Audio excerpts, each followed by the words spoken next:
Hello friends, मैं हूं आपकी फ्रेंड वर्षा। स्वागत है आपका मेरे चैनल उसमें इसमें हम कॉमर्स से रिलेटेड डिफरेंट एमसीक्यूज हैं उनके बारे में डिस्कस करेंगे। आप किसी भी एग्जाम की तैयारी कर रहे हैं, कॉमर्स से रिलेटेड सारे एमसीक्यूज यहाँ पर आपको अवेलेबल होंगे। यहाँ पर हम कोशिश करेंगे कॉमर्स में से रिलेटेड जितने भी सब्जेक्ट हैं उन सब पर हम एमसीक्यूज आपको प्रोवाइड करें। तो चलिए फ्रेंड्स, वीडियो को स्टार्ट करते हैं। क्वेश्चन है ब्रेक इवन मीन्स। अब ब्रेक इवन आपने पढ़ा होगा, इसका क्या मतलब होता है आपको ये बताना है। Cost are more than revenue, यानी कि इसमें जो कॉस्ट है वो हमारी क्या रहती है, हमारी more than revenue. Revenues and cost are equal, यानी कि रेवेन्यू और कॉस्ट कैसी रहेगी, हमारी इक्वल रहेगी। Revenues are more than cost, यानी कि अब रेवेन्यू मोर देन हमारी क्या रहेगी, कॉस्ट, या फिर नन ऑफ दी अबव। तो फ्रेंड्स, ब्रेक इवन पॉइंट की अगर हम बात करें तो ब्रेक इवन पॉइंट वो पॉइंट होता है जहां पर हमारी रेवेन्यू कॉस्ट हमारी इक्वल रहती हैं। ठीक है, ये सिचुएशन होती है आर इक्वल टू सी। ठीक है, और ये बेस्ट सिचुएशन होती है, यहाँ पर ना हमें ज्यादा लॉस होता है ना ज्यादा प्रॉफिट होता है। ये सिचुएशन उन कंपनियों के लिए बेस्ट होती है जो कि ज्यादा रिस्क बेयर नहीं कर सकते हैं, तो वो इस सिचुएशन में डील करते हैं। ठीक है, ना ज्यादा प्रॉफिट ना ज्यादा लॉस, सिर्फ इतना अर्न कर लें कि जितना भी उन्होंने कॉस्ट लगाया है वो उन्हें वापस मिल जाए। ठीक है, तो ऑप्शन बी यहाँ पे हमारा क्या हो जाएगा, राइट आंसर। बहुत सिंपल था, आपको इजीली क्लियर हो गया होगा। नेक्स्ट आते हैं गुडविल इज। अब गुडविल क्या है, इस तरह के जो बेसिक क्वेश्चंस एग्जाम में बहुत पूछ ले जाते हैं, ये क्या है, किस तरह का अकाउंट है। ठीक है, तो देखिए ऑप्शंस हैं liquid assets, fictitious assets, current assets या फिर इंटेंजिबल असेट्स। तो फ्रेंड्स, अगर हम गुडविल की बात करें तो गुडविल हमारे लिए एक इंटेंजिबल असेट्स है। ठीक है, क्योंकि फ्रेंड्स इसको हम टच नहीं कर सकते हैं, लेकिन ये लॉन्ग टर्म तक हमारे साथ रहेगी। ठीक है, तो हमें काफी टाइम तक बेनिफिट प्रोवाइड कराती रहेगी। ठीक है, ऑप्शन डी क्या हो गया हमारा राइट आंसर। नेक्स्ट आते हैं which of the following is a current liability. अब इसमें से कौन सी हमारी करंट लायबिलिटी है, debenture, long term loan, bank overdraft या फिर शेयर प्रीमियम। तो देखिए करंट लायबिलिटी की बात करें तो करंट लायबिलिटी का मतलब फ्रेंड्स वो होता है जो कि हमारी लेस देन कितनी होती हैं, लेस देन 1 ईयर की। ठीक है, वो हमारी करंट लायबिलिटी के अंदर आती हैं। तो देखिए डिवेंचर्स हमारी कैसी हो गई, लॉन्ग टर्म लायबिलिटी है। ठीक है, long term liability, long term loan तो ऑलरेडी लॉन्ग टर्म के लिए है, शेयर प्रीमियम भी हमारा लॉन्ग टर्म के लिए होता है। ठीक है, जबकि ये हमारी लायबिलिटी नहीं है शेयर प्रीमियम। तो फ्रेंड्स, लेकिन ये लॉन्ग पीरियड का है। तो फ्रेंड्स यहाँ पर देखिए हमारा जो राइट आंसर होगा वो होगा option C, bank overdraft. Bank overdraft हमारा करंट लायबिलिटी होती है क्योंकि इसका टाइम पीरियड 1 साल से कम का होता है। नेक्स्ट क्वेश्चन पे आते हैं। अगेन वेरी इंपॉर्टेंट क्वेश्चन है, ये एग्जाम में क्वेश्चन बहुत पूछा जाता है, तो आपको इस क्वेश्चन पे फोकस करना है।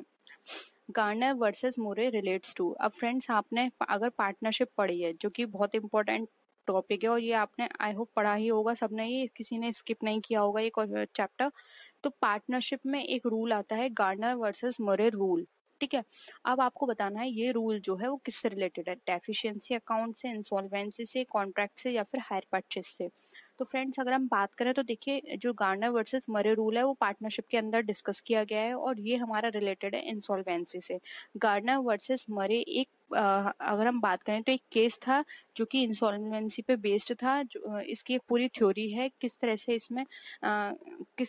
इसमें केस हुआ, कैसे इंसॉल्वेंट हुए, कौन इसमें जीता, कितना इनको पे करना पड़ा, पूरी थ्योरी है, आपने पढ़ा होगा। ठीक है, हम इतना डिटेल में नहीं जाएंगे। इसमें गार्नर वर्सेस मरे में फ्रेंड्स एक क्वेश्चन और पूछा जाता है कि जो गार्नर वर्सेस मरे रूल है उसके अंदर जब लायबिलिटी बनती है वो किस रेशियो में बनती है। तो आप याद रखिएगा, पार्टनर्स के कैपिटल अकाउंट में उन्हें पे करना होता है। कैपिटल अकाउंट में जो भी उनका कैपिटल का रेशियो, जो भी पार्टनर्स के कैपिटल रेशियो होता है उसके बेसिस पर उन्हें पेमेंट करना होता है इंसॉल्वेंसी की सिचुएशन में। ठीक है, तो एक क्वेश्चन पूछा जाता है गार्नर वर्सेस मरे रूल में कौन सा एप्लीकेबल होता है पेमेंट, उनका प्रॉफिट रेशियो, उनका जो कैपिटल रेशियो है उसके बेसिस पर, या फिर उन्होंने जो भी आगे अगर किसी भी तरह का उन्होंने वहां पर जो भी डीड में लिख रखा है उसके बेसिस पर। तो फ्रेंड्स, इन सबको छोड़ के जो उनका कैपिटल रेशियो होता है उसके बेसिस पर उन्हें पेमेंट करना होता है। ठीक है, इतना याद रखिएगा। नेक्स्ट आते हैं intangible assets usually fall in the category of. अब जो इंटेंजिबल असेट्स है वो बेसिकली कौन सी कैटेगरी में लाई करती है, current assets, fix assets, semi fix assets या फिर नन ऑफ द अबव। तो फ्रेंड्स, जैसे कि मैंने आपसे बात की, इंटेंजिबल असेट्स हमारे लॉन्ग टर्म के लिए बेनिफिट प्रोवाइड करती है। ठीक है, बट हम इसको टच नहीं कर सकते।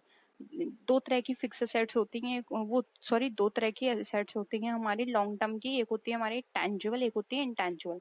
देखिए टेंजिबल एसेट्स में आ जाती है फिक्स एसेट, जैसे कि प्लांट एंड मशीनरी हो गई, बिल्डिंग हो गई, ठीक है। ये क्या है, हम इनको टच कर सकते हैं लेकिन लॉन्ग टाइम तक हमें सर्विस देती रहेंगी, बेनिफिट प्रोवाइड करेंगी।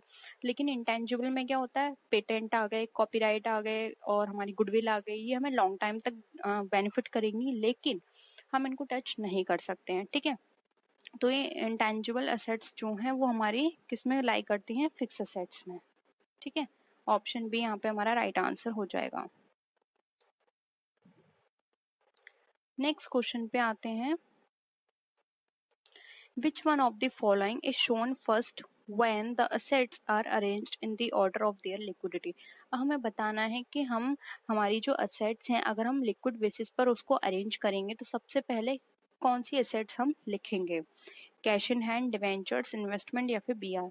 तो देखिए फ्रेंड, लिक्विडिटी बेसिस पर करें तो सबसे पहले तो जो सबसे ज्यादा लिक्विड फॉर्म में होंगे उनको करेंगे, फिर उसके बाद उससे कम, उससे कम, उससे कम, यानी कि जो सबसे पहले कन्वर्ट हो सके। तो फ्रेंड्स कैश एट हैंड तो ऑलरेडी कन्वर्ट है, तो पहले करते हैं हम कैश, उसके बाद करते हैं बैंक और उसके बाद फिर अदर आ जाते हैं, तो हम डायरेक्ट लिख देते हैं क्या, उसके बाद लिख देते हैं हम करंट असेट्स, ठीक है।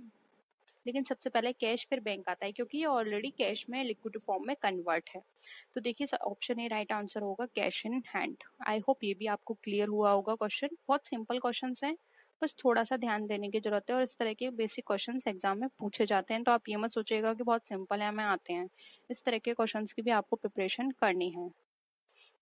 नेक्स्ट आते हैं, the balance sheet is only. अब जो बैलेंस शीट है वो केवल क्या है, एक अकाउंट है, समरी है, स्टेटमेंट है या नन ऑफ द अबव। तो फ्रेंड्स देखिए ये भी बहुत ट्रिकी क्वेश्चन है और बहुत ही सिंपल है। एग्जाम में क्या होता है, कई बार ना ये पूछ लिया जाता है कि फाइनल अकाउंट जो है उसमें कितने अकाउंट प्रिपेयर किए जाते हैं, ठीक है। तो फाइनल अकाउंट के अंदर बच्चा क्या बोलता है कि ट्रेडिंग अकाउंट हो गया, एक P&L अकाउंट हो गया, एक बैलेंस शीट हो गई, 3 अकाउंट प्रिपेयर किए जाते हैं। जबकि ऐसा नहीं है, फाइनल अकाउंट के अंदर हम 2 अकाउंट प्रिपेयर करते हैं और एक स्टेटमेंट बनाते हैं। ये हमेशा याद रखिएगा, इस तरह से घुमा के क्वेश्चन बहुत पूछा जाता है जिसमें बच्चे कंफ्यूज हो जाते हैं, ठीक है।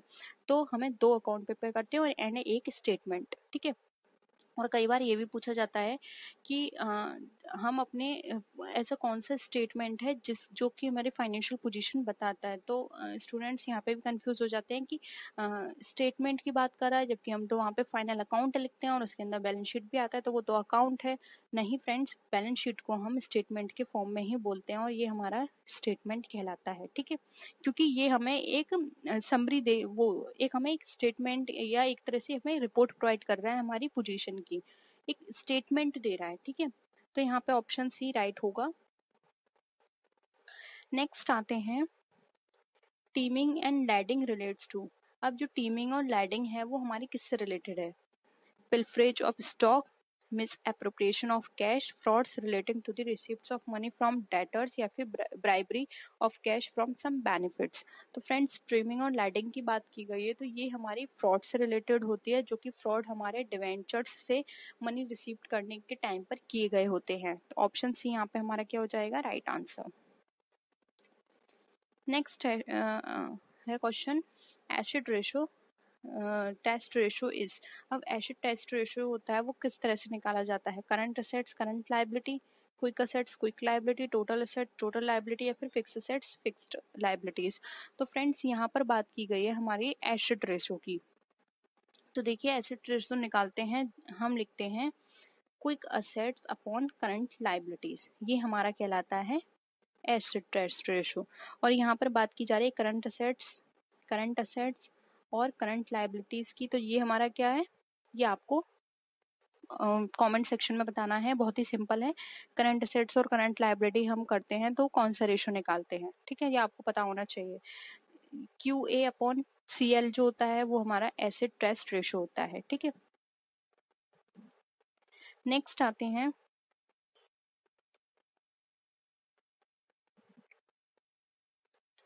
if earning price ratio is 0.05 and earning per ratio is 8, the market price of share is।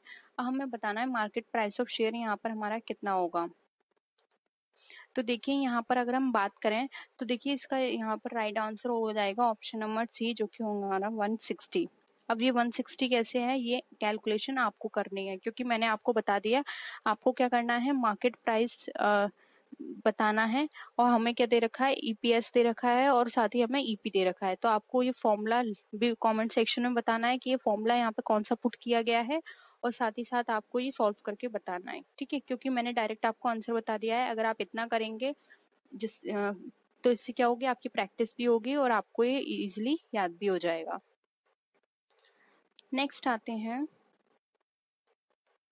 Span of management refers to. अब जो स्पैन ऑफ मैनेजमेंट है वो हमें क्या बताता है, activities perform by a manager, या फिर number of subordinate supervised by a manager, number of supervisors a manager has to report to, या नन ऑफ द अबव। तो फ्रेंड्स, स्पैन ऑफ मैनेजमेंट की बात करें तो स्पैन ऑफ मैनेजमेंट हमारा number of subordinates जो होते हैं उनको सुपरवाइज करता है एक मैनेजर के द्वारा, यानी एक मैनेजर इसमें सुपरवाइज करेगा बहुत सारे जो भी नंबर ऑफ सबऑर्डिनेट्स हैं उनको, तो वो स्पैन ऑफ मैनेजमेंट कहलाता है। ऑप्शन बी यहाँ पे हमारा राइट आंसर है।